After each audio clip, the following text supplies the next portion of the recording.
안녕하십니까, 김경환 세무사입니다. 이번 시간에는 결손금 공제라는 내용에 대해서 살펴보도록 하겠습니다. 먼저 간단한 사례를 먼저 보시면, 홍길동씨는 퇴직금으로 헬스클럽을 인수하였습니다.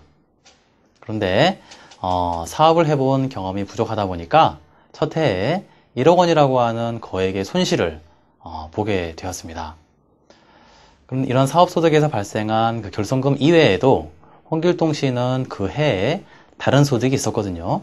이게 뭐냐면 퇴직으로 받은 퇴직소득이 2억 원이 있었고, 이자 소득으로 3천만 원이 발생을 했고, 또 근로를 통해서 발생한 소득이 4천만 원이 있었습니다.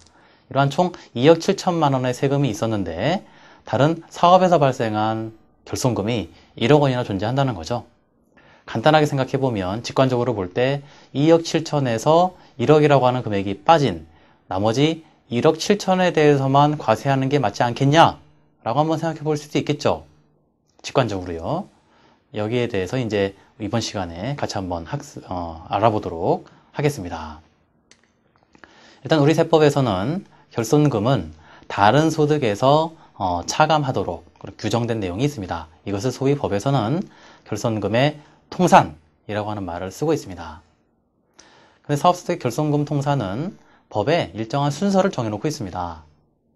종합소득 중에서 부동산 임대소득에서 먼저 공제해주고요. 그 다음은 근로소득, 연금소득, 기타소득, 이자소득, 배당소득, 금융소득에 해당되는 내역들이 맨 마지막에 나오고 있죠. 이런 나름대로의 순서를 정해놓고 이런 순서에 입각해서 결손금을 공제하도록 순서를 정해놓고 있는 겁니다. 통산할 때 유의사항에 대해서 몇 가지 짚어드리면, 첫 번째로 종합소득의 결손금은 분류과세되는 양도소득이나 퇴직소득에서는 공제할 수가 없습니다. 다른 종합소득 내에서만 공제가 가능하다는 거죠. 아까 홍길동 씨의 경우에 퇴직소득이 얼마 있었나요? 2억이라고 하는 금액이 있었죠. 결국은 퇴직소득 2억이라고 하는 금액에 대해서는 사업소득에서 발생한 결손금을 절대 차감할 수가 없다는 겁니다. 분류과세되는 소득은 전혀 따로 계산되는 항목이라는 뜻인 거죠. 두 번째 통산 시의 유의사항은 금융소득 중에서 분리과세가 되거나 원천징수세율 14%를 적용받는 부분의 경우에는 공제 대상에서 제외한다는 데 있습니다. 홍길동의 이자소득 3천만 원은 분리과세 대상인 거죠. 금융소득 합산과세라고 하는 부분을 살펴보시게 되면 나중에 4천만 원을 초과하는 금융소득에 대해서만 합산과세한다라고 하는 내용을 아실 수 있을 텐데요. 아무튼 홍길동의 이자소득은 3천만 원에 불과하기 때문에 분리과세로 원천징수로서 과세가 종결되는 그런 금융소득에 해당이 된다는 겁니다. 그래서 이렇게 분리과세가 되는 소득만이 있기 때문에 이자소득은 사업소득 결손금이 아무리 발생했다 하더라도 통산 대상이 될 수가 없다라는 거죠. 세 번째 유의사항은 또 있습니다. 당해년도에 공제하지 못한 결손금이 있을 경우에는 이후 10년간 또 추가적으로 공제가 가능합니다. 이거를 우리 세법에서는 2월된다 라는 표현을 하면서 2월되는 결손금이기 때문에 2월 결손금 이런 표현을 쓰기도 한다는 겁니다.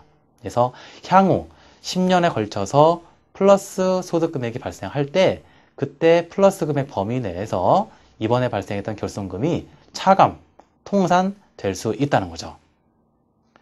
홍길동의 사업소득 결손금 어떻습니까? 1억이 발생을 했는데 일단 올해 근로소득이 발생했죠. 그 금액 4천만 원에서 공제를 하기 때문에 일단 올해 근로소득 4천만 원과 사업소득 결손금 4천만 원은 통산이 되는 겁니다. 그럼 얼마가 남나요? 이제 결손금은 6천만 원이 남아있죠? 그 금액은 향후 10년간에 걸쳐서 금액이 플러스 되는 해, 소득 금액이 양의 금액이 나오는 해에 통산될 수 있는 거다 라고 이해하시면 됩니다. 마지막 통산시 유의사항인데요. 부동산 임대 소득의 경우에는 사업소득의 경우와 조금 성격이 다릅니다. 사업소득의 결손금은 아까 어땠나요? 부동산, 근로, 연금, 기타, 이자, 배당 이런 순서로 통산한다 그랬죠? 부동산 임대소득에서 결손금이 발생했을 때에는 이렇게 다른 소득에서 통산 안 해줍니다. 부동산 임대소득 내에서만 움직이게 되는 거죠. 결국은 부동산 임대소득에 대해서 약간 안 좋게 바라본다는 시각을 느끼실 수가 있을 겁니다.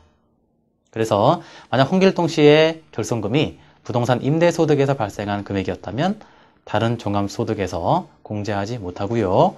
차후 10년에 걸쳐서 2월 되면서 부동산 임대소득이 양해 금액이 나온 해에만 통산되는 그런 구조를 갖게 된다는 겁니다. 이상 2월 결손금 공제와 관련해서 알아보았습니다. 수고하셨습니다.